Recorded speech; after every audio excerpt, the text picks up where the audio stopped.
আর এবার যেদিকে নজর দিতে হচ্ছে, গোটা বিশ্বের অপেক্ষা ছিল, অবশেষে পৃথিবীতে ফিরলেন সুনিতা উইলিয়ামসরা। অপেক্ষার অবসান 286 দিন পর নিরাপদে পৃথিবীতে ফিরলেন ভারতীয় বংশোদ্ভূত আমেরিকান মহাকাশচারী সুনিতা উইলিয়ামস এবং তার সঙ্গী বুচ উইলমোর।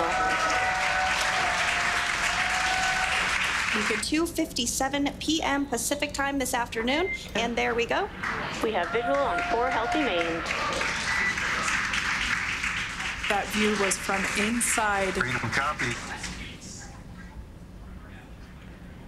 বুধবার ভোর 3:27 নাগাদ তাদের নিয়ে ইলন মাস্কের সংস্থা স্পেসএক্সের মহাকাশযান ফ্লোরিডার সমুদ্র অবতরণ করেছে। আমরা জানবো এই বিষয়ে আরো একটু বিস্তারিতভাবে। এই মুহূর্তে আমাদের প্রতিনিধি অয়ন ঘোষাল সরাসরি রয়েছেন আমাদের সঙ্গে এবং তার সঙ্গেই রাকেশ মজুমদার বিজ্ঞানী, তিনিও রয়েছেন। আমরা অয়নের মাধ্যমেই রাকেশ বাবুর কাছ থেকে গোটা বিষয়টা বোঝার চেষ্টা করবো। অয়ন, যে অপেক্ষা ছিল গোটা বিশ্বের, অবশেষে 9 মাস পর নিরাপদে সুনিতা উইলিয়ামসরা পৃথিবীতে এসেছেন, একটু যদি সেই প্রক্রিয়াটার বর্ণনা দেওয়া যায় এবং এর পরবর্তীতে সুনিতা উইলিয়ামসদের একদম এতদিন মহাকাশে থাকার পর তাদের কি কি সম্ভাবনা রয়েছে, তাদের শারীরিক অবস্থা বিশেষ করে সেই সম্পর্কে একটু যদি বিস্তারিত জেনে নেওয়া যায়।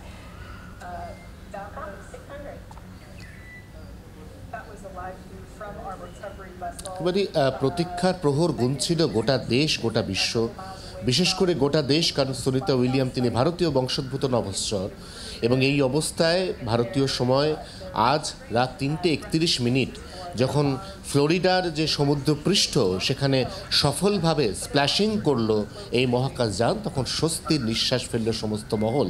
এই মুহূর্তে রাকেশবাবু রয়েছেন, রাকেশ মজুমদার, জি 24 ঘন্টা আপনাকে স্বাগত। আমরা এই ছবিটা দেখতে দেখতেই এই যে প্রক্রিয়াটা এবং এর মধ্যে সবথেকে জটিল, অর্থাৎ পৃথিবীর বায়ুমণ্ডলের স্তরের সংস্পর্শে যখন ওই ক্যাপসুলটা অর্থাৎ ড্রাগন আসছে, তারপর থেকে ঠিক কী কী হলো যদি আমাদের একটু দর্শকদের বুঝি। হ্যাঁ, দেখুন, প্রথমে এটা ঠিক বিপরীত প্রক্রিয়া, যেটা রকেট পাঠানো হয়, রকেটে করে কোনো স্যাটেলাইট, তার উল্টো প্রক্রিয়া। যখন যেটা কিনা নিতে গেছিলো স্পেসএক্সের ড্রাগন, সেটাকে পৃথিবীর অভিকর্ষজ বল সেটাকে ওভারকাম করে সেটাকে কিন্তু যেতে হয়েছিল সেই ইন্টারন্যাশনাল স্পেস স্টেশন, যেটা প্রায় 400 কিলোমিটার ওপরে পৃথিবীকে প্রদক্ষিণ করছে। 90 মিনিটে একবার পৃথিবীকে প্রদক্ষিণ করে, মোটামুটি দিনে 16 বার প্রদক্ষিণ করে। তো তারপর তাদের ডকিং ছিল, তারপর তারা সুনিতা উইলিয়ামস, বুচ উইলমোর এবং আরও দুজন নভশ্চর, তারা 4 জন মিলে কিন্তু সেটা ওই স্পেস ইয়ের মধ্যে আসেন এবং তারপর সেই স্পেসএক্স ড্রাগনটি কিন্তু আনডক হয়ে ইন্টারন্যাশনাল স্পেস স্টেশন থেকে সেটা আস্তে আস্তে কিন্তু ডিঅরবিট হতে থাকে। যেরকম অরবিটে পাঠানো হয়, একটা হাইট দিয়ে দেওয়া হয় রকেটের মাধ্যমে, তারপর সেই পৃথিবীর চারিপাশে ঘুরপাক খায়। এর উল্টো প্রক্রিয়ায় হচ্ছে ডিঅরবিটিং, অর্থাৎ অরবিট থেকে আস্তে আস্তে পৃথিবীর দিকে সরে আসে। এবং সেখানে মজার ব্যাপার হচ্ছে, সেখানে কিন্তু আমাদেরকে কোথাও অভিকর্ষজ বলকে ওভারকাম করতে হচ্ছে না উপরে ওঠানোর জন্য, সেটা কিন্তু অভিকর্ষজ বলের প্রভাবে নিচেই আসছে, কিন্তু সেই গতিটা এত বেশি। আমরা জানি অভিকর্ষজ ত্বরণ 9.8 মিটার পার সেকেন্ড স্কোয়ার। সেই অভিকর্ষজ ত্বরণে কিন্তু সেটা যদি নিচে ফ্রি ফল হতে থাকে তাহলে কিন্তু একটা হিউজ ভেলোসিটি পায় এবং প্রায় 27,000 একটা কিলোমিটার পার আওয়ার ভেলোসিটিতে সেটি আসতে থাকে। এবং চ্যালেঞ্জটি হচ্ছে এই ডিঅরবিটিং প্রক্রিয়ার মাধ্যমে কিন্তু সেই ভেলোসিটিটাকে কমিয়ে 32 কিলোমিটার পার আওয়ারে নামিয়ে মানে 27,000 থেকে একেবারে 32 কিলোমিটার। আমরা দেখছিলাম যে সুবিশাল অতিকায় কতগুলো প্যারাশুট, এই প্যারাশুট দিয়ে ভূপৃষ্ঠ থেকে ঠিক 11 কিলোমিটার ওপর থেকেই বোধহয় গতিটা আস্তে আস্তে নিয়ন্ত্রণ করা শুরু হলো। এরপর কি হলো? পৃথিবীর বায়ুমণ্ডল বা বায়ুস্তর তার সরাসরি সংস্পর্শে যখন যান এলো, তখন তো তার উত্তাপটা অনেকটা বেড়ে গেল। হ্যাঁ, এটা প্যারাশুটটা অনেকটা পরে ইউজ করা হয়। প্রথমে যেটা করা হয়, কিছু থ্রাস্টার দিয়ে উল্টো দিকে, যেরকম আমরা নিউটনের 3rd ল অনুযায়ী জানি, আমরা যেদিকে ফোর্স দেবো তার বিপরীতে একটা প্রতিক্রিয়া আমরা ফিল করব। যেহেতু এটা নিচে নেমে আসছে, তার উল্টো দিকে একটা থ্রাস্ট দেওয়া হয় যাতে তার ভেলোসিটিটা কমে। এবং এই করতে করতেই সে কিন্তু পৃথিবীর, যেটা আপনি বললেন, একদম বায়ুমণ্ডলে প্রবেশ করে। এবং তখন একটা ঘটনা ঘটে, যেটা আপনি বললেন, একটা ফ্রিকশান, এবং ভেলোসিটি বেশি থাকার কারণে এই ফ্রিকশানটা খুব বেশি হয় এবং সেই ফ্রিকশান বা ঘর্ষণের কারণে একটা প্রভূত পরিমাণে তাপ উৎপন্ন হয়। প্রায় 3000 ডিগ্রি ফারেনহাইট বা 1500 ডিগ্রি 1600 মোটামুটি ডিগ্রি সেলসিয়াসের মতো একটা তার ওপর তাপমাত্রা তৈরি হয় এবং এই তাপমাত্রায় পৃথিবীর যে বায়ুমণ্ডল সংস্পর্শে থাকে সে কিন্তু আর তার গ্যাসীয় অবস্থায় থাকতে পারে না, সে আয়নাইজ হয়ে প্লাজমা বলে পদার্থের যে চতুর্থ অবস্থা, সলিড লিকুইড গ্যাস ছাড়াও একটা পদার্থের চতুর্থ অবস্থা আছে আয়নাইজড অবস্থা, সেই প্লাজমাতে পরিণত হয়। এবং এই জায়গাটা একটা মজার কিন্তু ভয়ঙ্কর জিনিস, সেটা হচ্ছে এই 6-7 মিনিটের জন্য এই যে প্লাজমা তৈরি হলো তার ফলে একটা প্লাজমার আবরণে ঢেকে যায় আমাদের পুরো কিন্তু ক্যাপসুলটা, যেটা স্পেসএক্স ড্রাগন ক্যাপসুল, সমানতার বাইরে চলে যায় সে বোধহয়। হ্যাঁ, শুধু দৃশ্যমানতার বাইরে তো বটেই এবং কোনো কমিউনিকেশন লেস হয়ে যায়, সেটা খুবই ক্রিটিক্যাল ব্যাপার, কারণ ভেতর থেকে না কোনো ইলেকট্রোম্যাগনেটিক ওয়েভ বাইরে আসতে পারবে। কমিউনিকেশন লেস অবস্থাটা এটা অবতরণের ঠিক কতক্ষণ আগে ছিল টু বি স্পেসিফিক? হ্যাঁ, এটা মোটামুটি ধরুন যখন বায়ুমণ্ডলে প্রবেশ করছে তখন মোটামুটি আপনারা ধরতে পারেন 5-6 ঘন্টা আগে সেটা শুরু হয় এবং তারপর আপনারা যারা চোখ রেখেছেন টিভির পর্দায় দেখেছেন নাসার লাইভে যে একটা আগুনের গোলা যেন ঢুকে আসছে মনে হচ্ছে, তখনই কিন্তু এই অবস্থাটা মানে পুরো আবরণ প্লাজমার আবরণে ঢাকা রয়েছে। তো তখন কিন্তু কোনো কমিউনিকেশান কোনো ভুল ত্রুটি হলে সেই তাদেরকে সারাক্ষণ যে টাচে থাকা এবং তাদেরকে কোনো মেসেজ দিয়ে দেওয়া সেটা দেওয়া যায় না, তাদের নিজস্ব ডিসিশনেই কিন্তু তখন প্যারামিটারগুলো যে ভেলোসিটি ইত্যাদি সমস্ত প্যারামিটারগুলোকে কন্ট্রোল করতে হয়, এই জিনিসটা রয়েছে। এবং তার ফলে লাস্টের দিকে যে যখন ভূপৃষ্ঠের খুব কাছাকাছি এসে যায় তখন প্যারাসুটের মাধ্যমে ওটাকে আরও 32 কিলোমিটার পার আওয়ারও তো বেশ একটা ভেলোসিটি, তার থেকে আরও আস্তে আস্তে আরও ভেলোসিটি কমানো হয় এবং তাকে প্রায় 0 ভেলোসিটির কাছাকাছি একটা পালকের মতো একদম নিখুঁত একটা সফট লাইন। আমরা দেখলাম স্প্ল্যাশিংটা খুব স্মুথ এবং সেক্ষেত্রে আমাদের স্টুডিওতে যিনি রয়েছেন নীলাঞ্জনা, তার প্রশ্ন ছিল যে এই অবস্থায় এই যে 9 মাস একজন মহাকাশচারী তিনি মহাশূন্যে কাটালেন, বায়ুশূন্য একটা অবস্থা, তিনি একটা নির্দিষ্ট বায়ু স্তর সেটা কৃত্রিমভাবে তৈরি তাতে কাটালেন, ফিরে আসার পর সাধারণত কী কী সিমটম দেখা যায় তার শরীরে, কি বলে আপনাদের? হ্যাঁ, দেখুন, এটা সুনিতা উইলিয়ামসের ক্ষেত্রে নতুন নয়, এর আগেও তিনি অনেকবার গেছেন, 300 দিনের বেশি তিনি কাটিয়েছেন ওখানে এবং স্পেস ওয়াক এবারও করেছেন, এর আগেও করেছেন। তো যেটা হয় মূল সমস্যা সেটা হচ্ছে এখানে আমাদের অভিকর্ষজ বল আছে, সুতরাং আমাদের বডি ফ্লুইড বা আমরা এই যে হাত নাড়াচাড়া করছি তার ফলে কিন্তু একটা বল প্রয়োগ করতে হচ্ছে, ওখানে কিন্তু সেই বল প্রয়োগ কিছু করা হচ্ছে না, সুতরাং বডির ফ্লুইডগুলো একটা চেঞ্জ হয়, ফ্লুইডগুলোর এই চেঞ্জের জন্য শরীরে বিভিন্ন প্রতিক্রিয়া দেখা দেয় এবং তার সঙ্গে সঙ্গে বোন মাস সেটা লস হতে থাকে। তো তাকে একটু সাপোর্ট দেওয়ার জন্য যেটা করা হয় ওখানে একটা কিন্তু জিম একটা ব্যবস্থা রাখা হয়েছে যাতে কিনা শারীরিক কসরত করতে পারে, তাতে কিছুটা সাপোর্ট হয়, তাতে কিছুটা কিন্তু পূরণ হয়, ক্ষতিপূরণ হয়, কিন্তু পুরোটা নয়।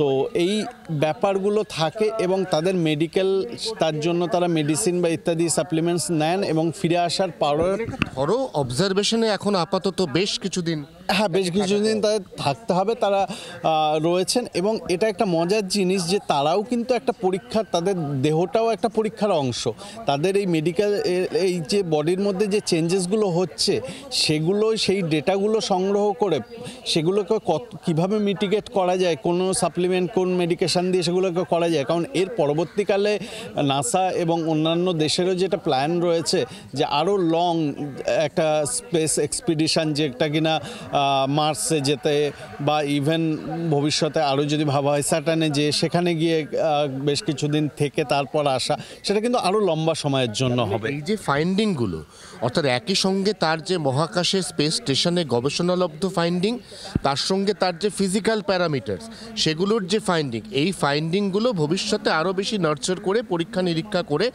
অদূর ভবিষ্যতে আরও দীর্ঘমেয়াদী মহাকাশ অভিযানের কথা ভাবা হয়, তাই? একদমই তাই, একদমই ঠিক বললেন আপনি। এইগুলো যদি না করা হয় তাহলে কিন্তু একটা ডিভাস্টেটিং হয়ে একটা রেজাল্ট হয়ে যাবে। হট করে যদি আমরা একটা দীর্ঘ মঙ্গলযানে মঙ্গল গ্রহে যদি যাওয়ার পরিকল্পনা পরিকল্পনাগুলি একটা দীর্ঘমেয়াদী পরিকল্পনা।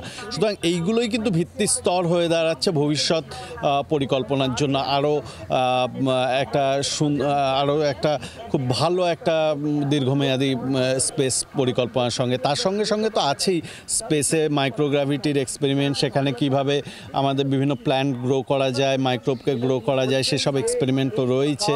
তার সঙ্গে সঙ্গে সেই মাইক্রোগ্র্যাভিটিতে কিভাবে ফ্লুইড বা এমনি নর্মাল মাইক্রোব সেগুলো কিভাবে তারা বিহেভ করে সেগুলো তো দেখাই হয় সেই পরীক্ষাগুলো। রাকেশ মজুমদার যেমনটা বোঝাচ্ছিলেন, উনি খুব সহজ করে বোঝালেও গোটা বিষয়টা কিন্তু অত্যন্ত জটিল। একেবারে মহাকাশ বিজ্ঞানের সব থেকে বড় যে এক্সপিডিশন, সেই এক্সপিডিশন এবং তার সঙ্গে সঙ্গে প্রচুর প্রচুর বৈজ্ঞানিক ফ্যাক্টর, প্রতিটি মিনিট টু মিনিট খুঁটিনাটি সমস্ত কিছু যাবতীয় উৎকণ্ঠা অবসান ঘটিয়ে ভারতীয় সময় 3:31 এই যে মহেন্দ্রক্ষণ অর্থাৎ সুনিতা উইলিয়ামের যে মহাকাশযান ফ্লোরিডার সমুদ্র উপকূলে একেবারে সশব্দে আছড়ে পড়ল গতি নিয়ন্ত্রণের পর, এবং তারপরেই কিন্তু গোটা বিশ্বে খুশির রোল।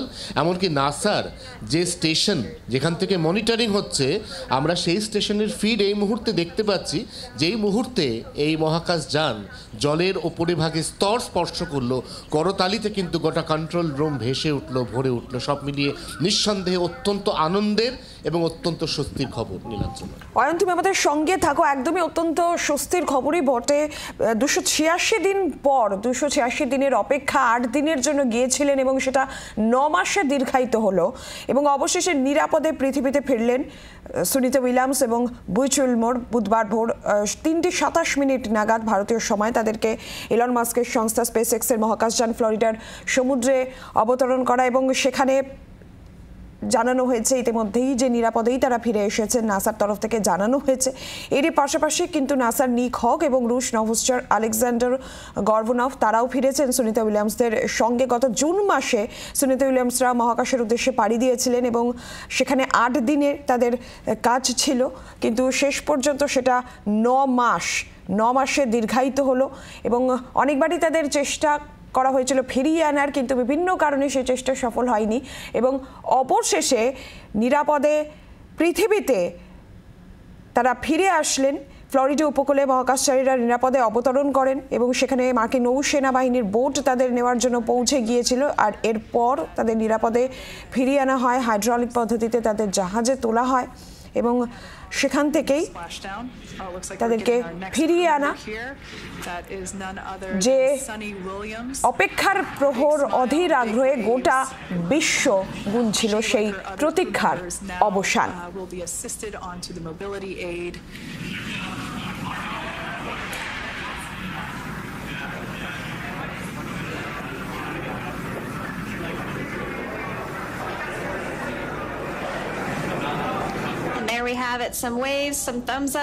আপনারা দেখুন সেই মুহূর্ত যখন তাদেরকে বের করে নিয়ে আসা হচ্ছে।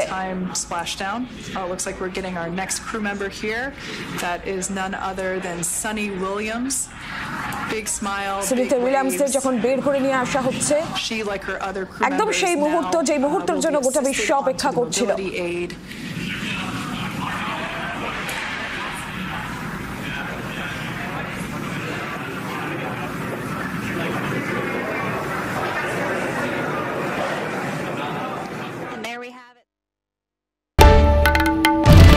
বাংলার আওয়াজ, বাঙালির আবেগ, জি 24 ঘন্টা।